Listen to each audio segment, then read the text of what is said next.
देखिए, मुझे आश्चर्य है। ठीक ये किस तरह का पैटर्न है समझ रहे हैं अनुराग जी?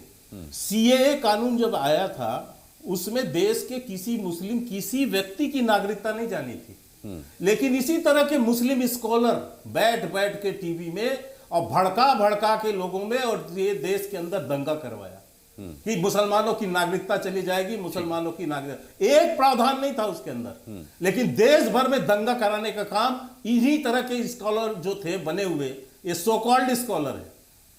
और ये जो मुस्लिम बुद्धिजीवी बनते हैं ये वो लोग हैं। इन लोगों ने भड़काया और तमाम राजनीतिक दल, समाजवादी, कांग्रेस पार्टी, सबने भड़काया और भड़का के इस देश के अंदर दंगा करवाया।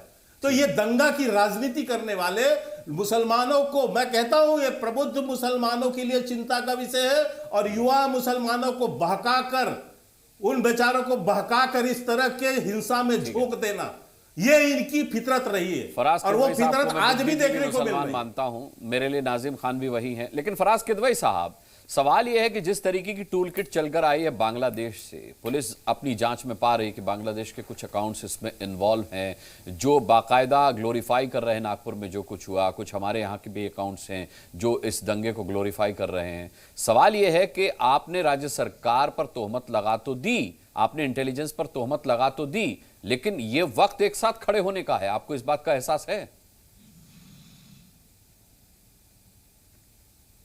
अनुराग जी, बहुत बहुत धन्यवाद। मैं अभी के शर्मा जी को भी सुन रहा था और मेरा दिल कर रहा है, मेरा मन कर रहा है कि आज फिर मैं आपसे इस्तीफा मांग लूं जी। लेकिन चलिए छोड़िए, अब आप कहेंगे हर डिबेट में आप मेरा इस्तीफा ही मांगा करते हैं। देखिए, अजीब अनफॉर्चुनेट चीज है कि जिस शहर में से नितिन गडकरी जी आते हो, जो जिला माननीय मुख्यमंत्री जी की कॉन्स्टिट्यूएंसी हो, वहां पर मुझे लगता है कि कहीं मैं पढ़ रहा था कि पिछले 70, 80 या 100 साल से कोई दंगा नहीं हुआ। तो आजादी के बाद इस स्वर्णिम काल में वहां पर दंगा भी हो गया। देखिए, मैं के शर्मा जी से बोलूंगा कि भारतीय जनता पार्टी की वेबसाइट पर एक किताब है जो कि अपलोडेड है जदुनाथ सरकार जी की, क्योंकि जब इन लोग से बोलो कि किसी भी राइटर की आप बात करिए तो ये बोलते हैं वो लेफ्टिस्ट है। तो मैं आज कोट करूंगा, भारतीय जनता पार्टी की वेबसाइट पर जदुनाथ सरकार जी की एक किताब अपलोडेड है। उसके पेज नंबर 472 पर यह लिखा हुआ है कि औरंगजेब का जो शासन था वो जितना खराब हिंदू भाइयों के लिए था उतना ही खराब मुसलमान भाइयों के लिए था। के शर्मा जी ने अभी कहा कि हिंदुस्तान का जो मुसलमान है वो अपने आप को औरंगजेब से क्यों एसोसिएट करता है। मैं भी एक प्रैक्टिसिंग मुसलमान हूं, मैं तो अपने आप को बिल्कुल भी नहीं करता हूं। नाजिम भाई करते हैं, नाजिम भाई सम्मान के साथ औरंगजेब का नाम ले रहे हैं। अबू आजमी साहब होंगे, अबू आजमी साहब का क्या? सुनिए, बता दीजिए। अरे मैं बीच में नहीं बोल रहा, मैं अबू आजमी याद दिलाया आपको बस। मैं अभी आपको याद दिला देता हूं। देखिए, अगर आप अपवाद की बात करिएगा तो भारतीय जनता पार्टी की सांसद महोदया जो है अपने आप को नाथूराम गोडसे से एसोसिएट करती है। तो क्या भारतीय जनता पार्टी जो है वो नाथूराम गोडसे को अपना नायक मानती है? अब दूसरी बात अनुराग जी, आप खंडन कर रहे हैं अबू आजमी की ना, खंडन कर रहे हैं अबू आजमी। अबू आजिम खुद अपने बयान का खंडन कर चुके हैं। नहीं, आप कर रहे हैं ना, ये तो तय कर दीजिए। बस आपकी जबान से सुनना चाहता हूं अभी अबू आजमी ज्ञान दे रहे थे उनको जो स्कॉलर साहब बैठे हुए थे, क्या पहली बार टीवी में आए हम क्या है। अब तो ये तो बहुत प्यार से पूछ रहा हूं मैं कि आप खंडन कर रहे हैं ना अबू आजमी साहब का बयान का, क्योंकि आप तो सच्चे मुसलमान हैं। आप सच्चे मुसलमान हैं। अबू आजमी साहब पता नहीं क्या, मैं नहीं कह सकता है या नहीं, आप निर्णय करेंगे, लेकिन आप तो बता दीजिए, समाजवादी आप पक्के हैं, बताइए। सुनिए सर, जिस दिन अबू आसिम साहब का वो बयान आया था और उन्होंने, ध्यान से सुनिएगा के शर्मा जी, ताकि दोबारा आप मुझसे सवाल ना पूछिए। जिस दिन अबू आसिम साहब का ये स्टेटमेंट आया था और उन्होंने अपना बयान नहीं वापस लिया था, उससे पहले मैंने ये बयान दिया था कि किसी भी व्यक्ति को कि किसी भी वाक्य से अगर इस देश के करोड़ों भाइयों की, हिंदू भाइयों की आस्था को चोट पहुंचती है तो उसको नहीं करना चाहिए। फिर से बोलूं या रजिस्ट्री करके आपको मैं पोस्ट करूं? ये मैं पहले बोल चुका था। और सुनिए, औरंगजेब का है सर, और सुनिए, औरंगजेब की बात पे, अरे सर, औरंगजेब की बात पे मैंने बोला था कि औरंगजेब हमारे आदर्श बिल्कुल नहीं हो सकते।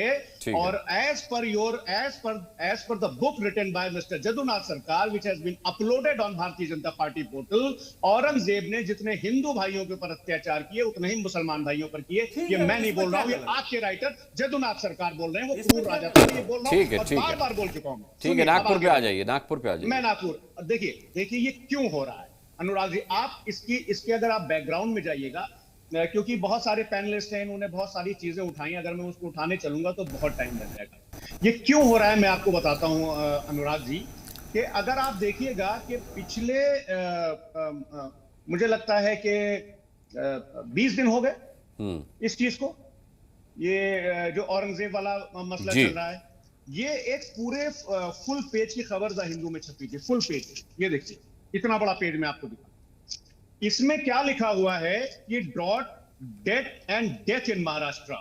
और पिछले साल 2024 में 800 किसानों ने सिर्फ मराठवाड़ा रीजन में, फिर से सुनिएगा, कहां से कहां ले जा रहे हैं सर आप? मामला इतना गंभीर है कि बांग्लादेश से टूलकिट आ रही है, आप अपने किसानों की आत्महत्या का सवाल उठा रहे हैं।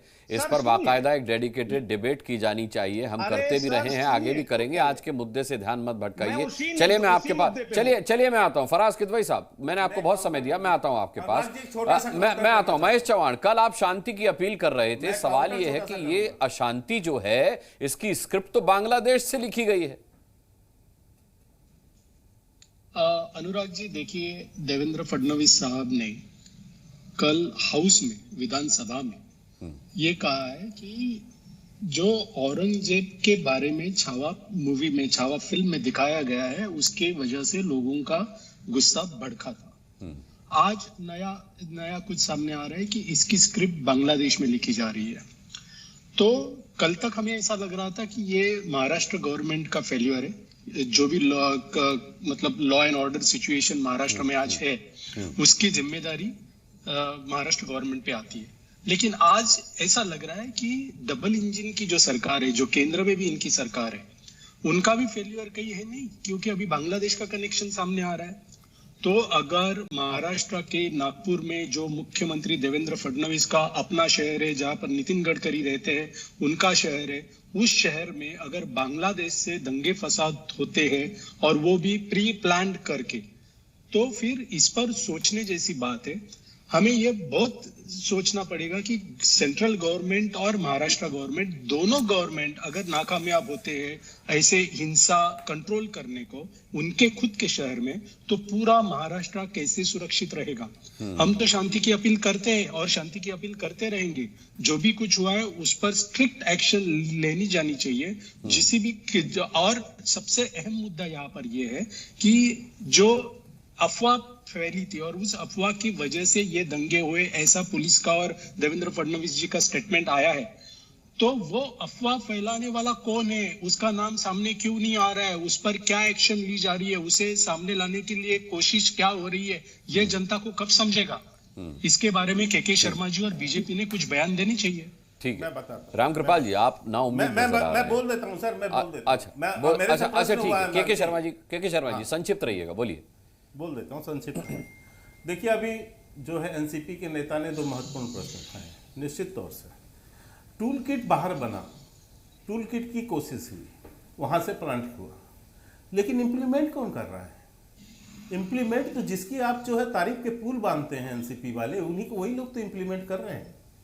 जब यहाँ पकड़ा गया यहाँ पर, अभी 4 दिन इसके पहले तक तो आप औरंगजेब के उसके समर्थक बने हुए थे। आप तो हिंदुओं को जो है उनको बातें कर रहे थे।